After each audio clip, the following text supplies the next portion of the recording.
네, 여러분 안녕하십니까. 강병욱 박사의 주린이를 위한 경제기사 읽기. 오늘 7월 10일 방송입니다.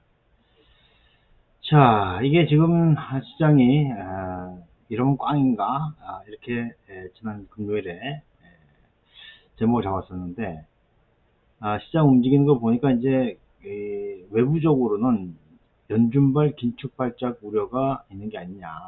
왜냐면 이제 연준에서 그만 올릴 줄 알았던 그 금리를 올리게 되면 우리하고의 금리 차가 2% 되는데, 우리는 사실 그거하고는 달리 또 증권사들 PF, 이게 지금 새마을금고 쪽에서도 불이 붙었고, 그리고 또 이게 증권사, 저축은행 이런 식으로 옮겨갈 가능성을 배제할 수 없단 말입니다. 근데 문제는 이제 내년 4월에 총선이 있어요. 지금 이제 7월부터 8, 9, 10, 11, 12, 1, 2, 3, 4, 10개월 정도 남았는데 막을 수 있을지 모르겠습니다.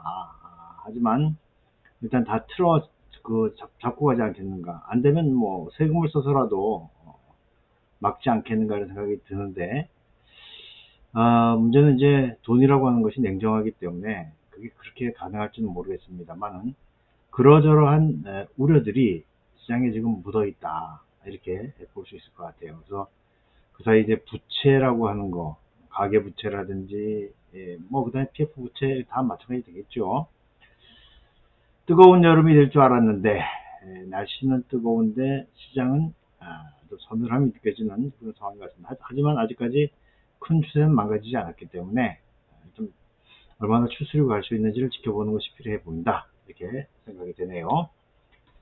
자, 그러면 시장이 끝났으니까 끝난 상황 좀 보도록 하겠습니다. 지수는 장중 밀고 땡기고 하다가 결국은 6포인트 마이너스로 끝났습니다.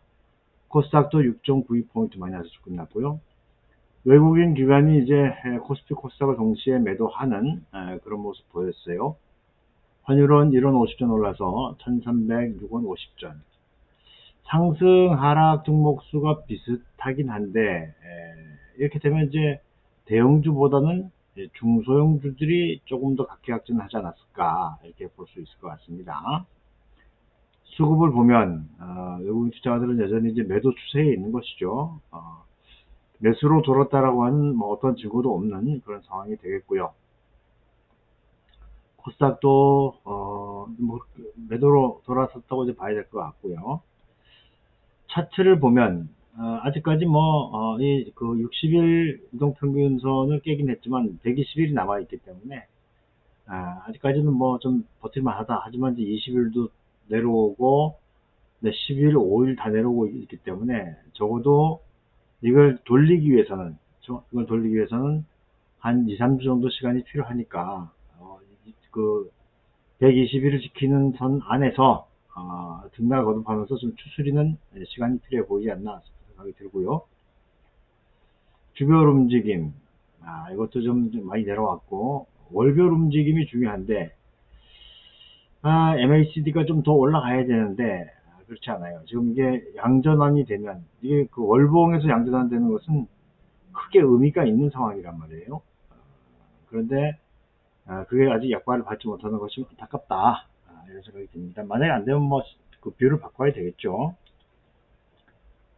시가총액 상위 종목들 움직임을 보면 유가증권 시장에서 삼성전자, LG에너지솔루션, SK하이닉스 이쪽으로 매물이 나오는 것 같아요. 외국인 투자들 매물이. 이건 좀 아쉬움이 있는 거죠. 그렇죠? 오늘 삼성생명과 DB손해보험, 삼성화재 보험주들이 괜찮았어요. 금양, 메리츠금융지주, 삼성엔지니어링, 현대건설, HD, 현대인프라코아, HD현대 이렇게 올라왔고, 하이브나 포스코 인터내셔널, SKC, LG전자, 현대로템, LG노텍, SK바이오팜, 코스모 신소재 이런 것들은 밀려 내려가는 그런 상황이었고요. 코스닥에서는 동훈하나텍, 하나기술, PNT, 카나리오바이오, EM텍, 그리고 커넥티드 웨이브 이런 것들 올라왔습니다. 오늘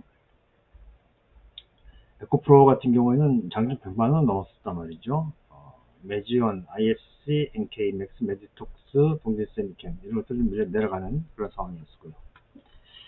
테마주도 보면 뭐 건설주들, 생명보험주, 원자로 설계식은 거푸집, 그러니까 오늘 보험주들이 좋았네요. 그렇죠? 보험주들이 좋았다.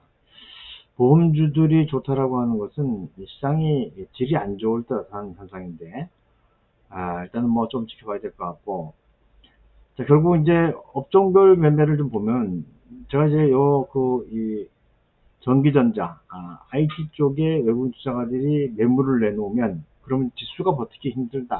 이런 말씀을 드렸었는데, 이게 오늘부터 좀 나오는 게 아닌가. 이렇게 생각이 듭니다. 좀 긴장을 하고 봐야 될 것 같고, 증시 주변 자금을 잠깐 보면, 이거 빨간색이 지금 이제 지수고요. 고동색이 지금 그 고객 예탁금이고, 그 다음에 파란색이 신용인데, 지수도, 그리고 신용도, 그리고 고객 예탁금도 밀려 내려가는 걸로 봐서는 썩 좋은 상황은 아니다. 이렇게 보여집니다. 자, 원유 가격은 공급 부족, 공급 쪽에서의 타이트한 감산이라든지 이런 우려들 때문에 좀 올라가는 그런 분위기고, 그 다음에 달러 인덱스가 많이 떨어졌어요. 미국이 금리를 올리겠다라고 하는데, 달러 인덱스가 툭 떨어지는 것은 이제 이해할 수 없는 그런 상황이다. 그럼 이제 원화라도 강해져야 되는데, 원화도 그렇지 않잖아요. 그죠? 환율은 말씀드린 바와 같이 1306원 50전 마감됐고, 이번 주 목요일이 이제 옵션 만기일입니다. 옵션 만기일.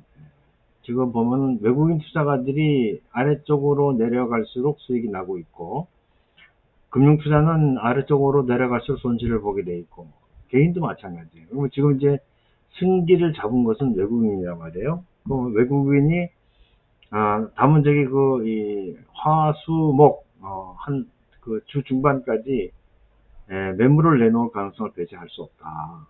이렇게 볼 수 있는 거죠. 그러면 이제 외국인 주도의 하락장이 나타날 수도 있겠다. 이런 생각이 들고요. 요즘 금리들이 많이 올라가고 있습니다. 이건 이제 우리 시장에 좀 부담이 될 수 있을 것 같아요. 오늘 경제 지표들은 특별한 게 없고, 이번 주에 이제 소비자 물가 지수가 발표가 되죠. 이게 언제입니까? 12일에 발표되네요. CPI. 이때 중요한 거는 뭐냐면 이제 이 근원 CPI 전년 대비입니다. 근원 CPI. 지금 근원 CPI가 잘 안 내려와요. 안 내려옵니다. 그래서 이게 이게 사실 이게 2%까지 내려와야 되는데 그렇지 않은 것이 대단히 아쉽다. 이렇게 볼 수 있을 것 같네요. 아무튼 소비자 물가 지수가 어떻게 발표되는지를 지켜볼 필요가 있겠다는 생각이 들고, 뉴스들 좀 챙겨보도록 하겠습니다. 뭐 시황과 관련돼서는 이거 아무거나 봐도 되겠죠. 오락가락 코스피 외국인 기관 팔자의 하락 마감했다. 그렇죠. 장중에 밀고 땡기고 하다가 떨어졌어요. 그러니까 결국 이제 지금 수급을 가지고 이야기할 수밖에 없는 그런 상황인데, 이건 좀 비겁해요. 왜냐하면 지금 금융기관 쪽에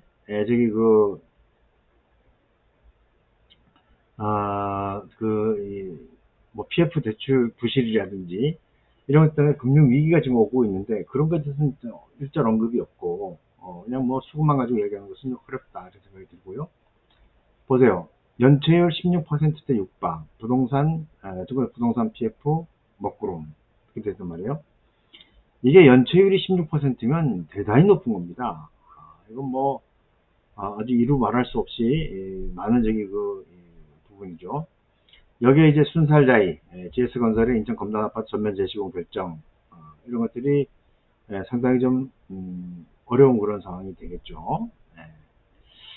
자, 증권사 PF 연체율은 1분기에는 10.38이었는데 15.88.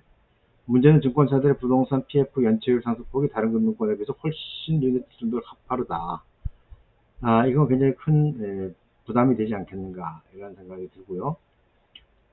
이베스트, 한초 이쪽이 굉장히 높네요. 이건 좀 문제가 생긴다 이렇게 보여지고, 그러면서 이제 조만간 터진다, 새마을금고보다 증권사 연체율이 심각하다 이런 얘기들이 이제 나오고 있단 말입니다. 그래서 이런 것들은 뭐 아마 중소형 증권사들이 더 크게 문제가 될 것으로 보인다 이렇게 보시면 되겠고, 지금 이제 7월 FOMC 7월 FOMC가 얼마 남으면 16일 11시간 4분 정도 남았단 말이에요. 지금 이제 언제 열리느냐? 7월 26일에 열립니다. 근데 금리를 지금 베이비 스텝 25bp 올리는 그 확률이 92.4%예요. 좀 더 올라갔어요. 그러니까 거의 금리를 올린다 이렇게 봐야 된단 말입니다. 그러다 보니까 연중 긴축 공보에 국고채 3년물 금리가 3월 초 이후에 최고치다. 장단금리를 가리지 않고 4에서 8bp 그러니까 0.04% 0.08% 이렇게 올라갔단 말입니다. 지표금리인 국고채 3년물 금리가 넉 달 만에 최고치를 찍었다. 국고채 금리는 장중 장단기별 구분 없이 0.04에서 0.08% 오르고 있는데 국고 선물은 외국인 투자자들의 순매도로 하락하고 있는 것으로 보여진다. 이렇게 나왔단 말이에요. 금리가 올라가는 것은 좋은 게 아니죠. 이게 지금 이제 국고채 3년물 금리의 최근 추세인데 물론 작년 9월 같은 경우에는 4.54%까지 퍼센트가 올라간 적은 있어요. 하지만 최근 3개월만 가지고 본다면 제일 높은 수준에 있고 이렇게 올라가는 것은 부담스러운 것이 되겠죠. 그러면서 이제 국고채만 그런 것이 아니고 글로벌 긴축 경계령의 6월 장외 채권금리 일제히 상승하고 있다. 최대 0.21%포인트 21bp가 올라갔다고 해요. 우량 회사채 발행 큰 폭 증가했고 이게 자금을 잡아두려고 하는 거죠. 금투협 6월 장외 채권 시장 발표했는데 봅시다. 지난달 글로벌 긴축 기조가 시작되면서 장외 채권 금리가 일제히 상승했다. 금융투자협회에서 발행한 채권 시장 동향에 따르면 국고채 3년물 금리는 3.661로 전 월말 대비 지난달 대비해서 0.203%포인트 상승했고 5년물은 3.666, 10월물은 3.67로 올라갔단 말이죠. 그렇죠? 네. 지난달 채권 발행 규모는 국채 통화채 금융주들이 감소하면서 88조 4천억 원으로 전월대비 8조 9천억 줄어들었다. 회사채 발행은 전월 대비 2조 8천억 증가한 10조 4천억 원이 집계됐고 크레딧 스프레드는 변동이 거의 없었다. 이거 아마 대형사들 그리고 실용도가 아주 좋은 그런 기업들이 발행하기 때문에 그럴 것이다. 보세요. 수요 예측 미매각은 트리플 B 등급 이하에서만 2건, 미매각 발생해서 미매각률이 0.7%를 기록했다. 지금 이게 지금 트리플 B까지는 투자 적격 등급인데 이것도 좀 소화가 안 된다는 얘기거든요. 이것 때문에 우리가 좀 주목해서 볼 필요가 있겠고, 그리고 삼성전자 코스피 동조화가 더 강해졌다. 이건 이제 당연할 것 같아요. 당연한 게 왜 그러냐면 최근에 이제 ETF가 점점 더 규모가 커지면서 모든 것들이 다 이제 삼성전자를 중심으로 한 대형주에 집중할 수밖에 없단 말이에요. 그렇기 때문에 동조화는 더 심해져 강해졌다. 제가 무척 말씀드렸을 겁니다. 아마 액티브 펀드보다 패시브 펀드 쪽으로 돈이 좀 몰리기 때문에 그런 것들에 대해서 우리가 대형주 중심으로 투자를 해야 한다. 이런 말씀 드렸던 적이 있는데 아마도 그런 것들이 계속해서 이어지지 않겠나 생각이 듭니다.